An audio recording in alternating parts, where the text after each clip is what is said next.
Hayaay waxaa markan soo kordhay walaac cusub oo ka soo baxaysa xaaladda ciidamada Soomaaliyeed ee ku sugan Eritrea. Waxaa la soo tabinayaa in dhibaatooyin kala duwan dalkaas ay ku wajahayaan madax furashana loo haysto 5,500 oo wiil oo Soomaaliyeed. Waa halbeegga wararka iyo warbixin degdeg ah oo aan ku eegi doono ciidamada Soomaaliyeed ee ku sugan Eritrea oo markan wajahaya dhibaatadii ugu xoogganayd abid xilli xaalad xun ay ku jiraan. Aaway ballanqaadkii Xasan Sheekh Maxamuud ee ku aadanaa in ciidankaas uu dib u soo celin doono. Waa maxay sababta weli ay u joogaan Eritrea xilli tababarka ay dhammaysteen?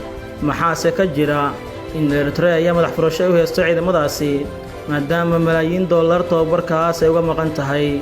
Warbixintan ayaan ku falanqayn doonaa xaaladda soo korortay, walaaca jira iyo cabsida ka taagan gudaha dalka Eritrea.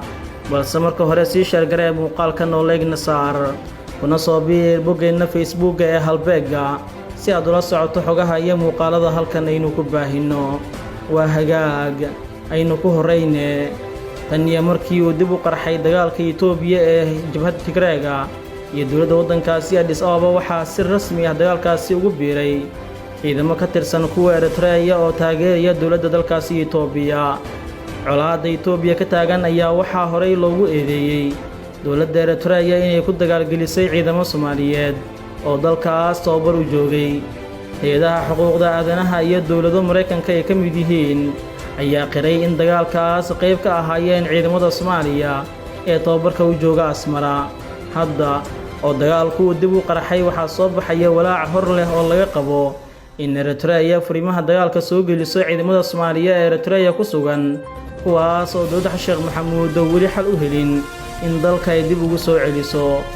Waalidiin Soomaaliyeed oo carruurtoodu ka mid yihiin ciidamadaas ayaa inoo sheegay inay walaac ka qabaan in mar kale carruurtooda la dagaalgeliyo, iyagoo ka filaya dowladda Xasan Sheekh Maxamuud inay ka dhabayso ballanqaadkii madaxweynaha ee ahaa in hawsha koowaad uu qaban doono ay noqon doonto soo celinta askartaasi. Ballankaas ayaa u muuqda inuu ka ekaa booqashadii Xasan Sheekh Maxamuud ku tegay Eritrea, iskuna soo sawiray ciidamadaasi. Wixii markaas ka dambeeyeyna dib dambe aan loo maqlin warka ku aadan ciidamadaasi iyo rajo farxad gelinaysay waalidiinta askartaas dhalay. Ilaa iyo hadda Villa Soomaaliya qorshe cad oo lagu soo celinay askartaasi uma soo bandhigin shacabka Soomaaliyeed, gaar ahaan waalidiinta warwarka ka qaba carruurtooda halka ay ku dambayn doonaan.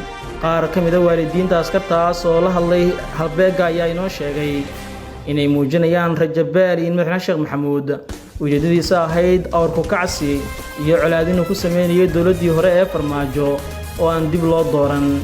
Warar hore u soo baxay ayaa sheegaya in dowladdaas mara soo celinta askartaas ay ku xirtay dhaqaale malaayiin dollar oo ku baxay tababarkooda, ilaa inta dowladda Soomaaliya ay bixinaysana askartaasi gacanta ku sii hayn doonto dowladda Eritrea.